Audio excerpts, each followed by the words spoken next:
Welcome back to the Project Nomad. Today we're setting up for an upgrade for the 3rd gen 4runner.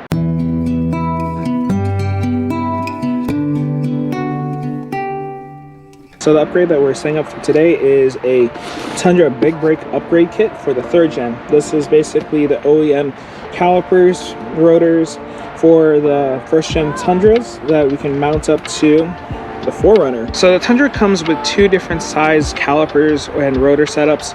One is the 13WL and one is the 13WE. The 13WE is the smaller of the two, where you can actually still keep your stock 16-inch OEM wheels, but if you go with the WL, which is the larger variant, you have to use a larger wheel setup. So that's something to think about. But since we're not really towing anything with the 4runner, we did decide to go with the smaller variant so we can actually keep our stock rims and not have to upgrade them at this moment. So that's the main reason that we decided to go with the smaller variant. While this is a bolt-on mod for our 4runner, these calipers and rotors are actually different from our stock ones. The pistons are larger, the rotors are thicker, and since these were built to stop the Tundra, it should improve our braking. So we covered the parts, so the first things that we're going to do is jack up the front end of the 4runner over here. And again, looks like we're going to be working on the passenger side first, so this thing is going to get some love on this side again. And the whole thing that we're going to do is basically disassemble everything that we need to. So that is jack up the truck, remove the tires, get the calipers off, break loose the brake lines, and then get everything installed. So that's what we're going to do on this first side first.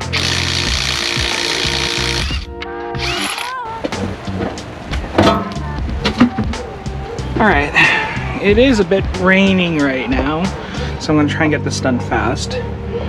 So in order to remove the caliper, we have two bolts in the back that need to be released, and then we're going to try and release the brake line right here and then swap everything over.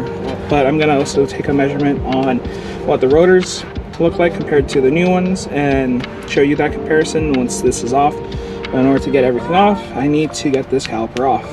So that's what I'm going to try and do right now. Hey, it cracked off without me having to cry.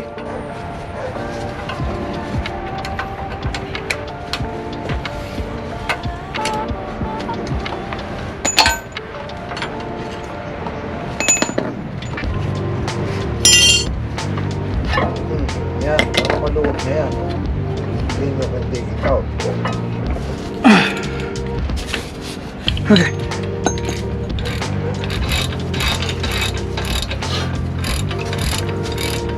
No.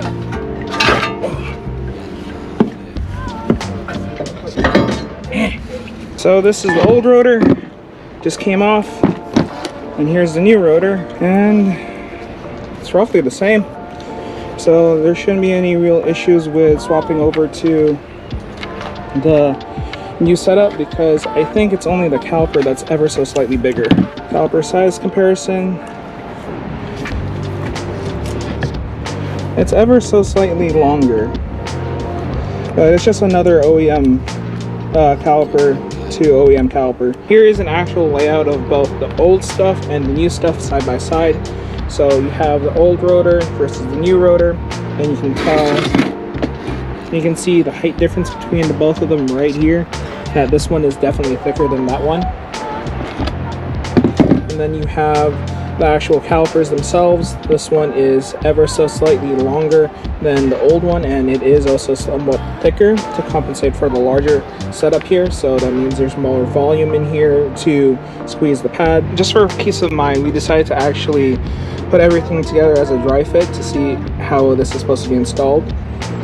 Again, this is the passenger side. Bleeder valve is supposed to be on top so that all the air goes up and out. And this is different from what the stock 4runner setup is supposed to be, because there's supposed to be this clip that actually hooks in, but in this situation the Tundra setup is a spring clip right here that actually goes in between.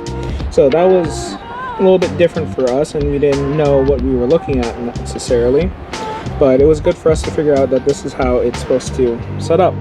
So we don't assume that we got the wrong parts. It's just this is the first time we've ever set up Tundra brake calipers, so this was completely different. But compared to what the old 4runner stock stuff is, this looks cleaner beefier, and should be ready to go. So the first thing I'm going to do is actually put this back on, and it should be relatively easy, and then start putting everything here onto the same mounting spots. Hopefully this doesn't need to get trimmed, but we're going to take everything apart, dry fit this as well, and make sure that nothing needs to get trimmed. So this is it taken apart again, but off the rip, it looks like I don't need to trim anything at all. Looks like I have at least 1/8 of a clearance on everything. That should be more than enough for me to clear everything here. So I think I am good to go on this setup. I'm just gonna take everything off, put a little bit of anti-seize on these big bolts, and then get the rotor on, make sure everything fits correctly on the rotor, and then basically set this up. But let's also go over the brake pads really quick just before I put everything in. These brake pads are the ones that came with the kit, and again, all this stuff will be on the description down below. There will be a link, but it looks like there is no left or right side to these brake pads, or inner or outer. So my assumption is that all 4 of these brake pads are the same, so it doesn't matter which way we go, it just matters that these things go in correctly. But yeah, I'm gonna install everything now with the rotors, the calipers on the passenger side right now.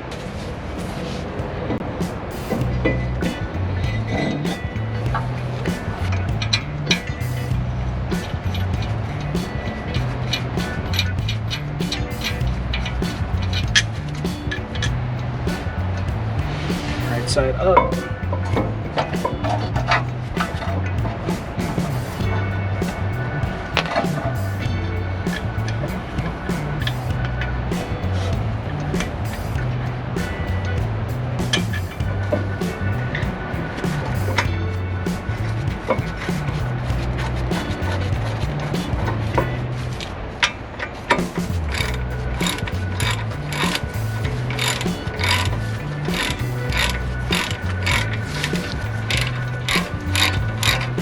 The entire brake assembly is now installed on the passenger side. I will be moving over to the driver's side and installing everything over there, but I'm not going to show you that. But this is basically how it's supposed to look like. New brake rotor, new brake caliper, new brake pads. Brake hoses are installed now. I will be posting up the torque specs for these bolts if I haven't already done so. Springs are in position, and this is essentially how it's supposed to look like. Springs are not contacting the rotor or the brake pads, so that's how it's supposed to be. But this isn't the only thing we're doing in terms of brakes for the 4runner. We are also going to the back right now. We also have a brake line for the rear. This is an extended brake line from the center down to the diff. This is supposed to be an extended brake line. Hopefully this doesn't rip or tear, but under full articulation, the brake line on the diff right there actually ends up being fully extended, and we're not even at full articulation, so there is a high probability that hose is going to eventually tear, and we kind of don't want to lose both rear brakes at any given point. Hopefully with this we don't have to touch the brakes for a very long time, but fingers crossed. So hopefully this is the last thing we do at the end of today, but at this point we are going to go to the driver's side and get that done, and then move to the back and bleed all 4 corners, and at the very end I can show you how everything looks with all new stuff, all new hardware, and close off this video. So I took out the OEM brake line here, and it is relatively short compared to what the new extended brake line is. I think it's about 4 or 5 inches longer than what the stock is, so it should give us a good amount of flexibility when we're actually articulating. All that's left for me to do right now is to install this and then bleed all the brakes. Rear brake line is installed. All the corners have been bled, including the fronts up here. So out with the old, in with the new, and all I have to do now is just bolt the wheels on and take it for a test drive. So if you guys actually like watching me put on some upgraded brakes on the 3rd gen 4runner and going through it with me, could you guys just give me a like, comment, and or subscribe? Anything honestly helps me grow this channel, and honestly, to everyone who's been at the very end of this video, I appreciate you guys being here at the very end, and until next time, be safe and tread lightly.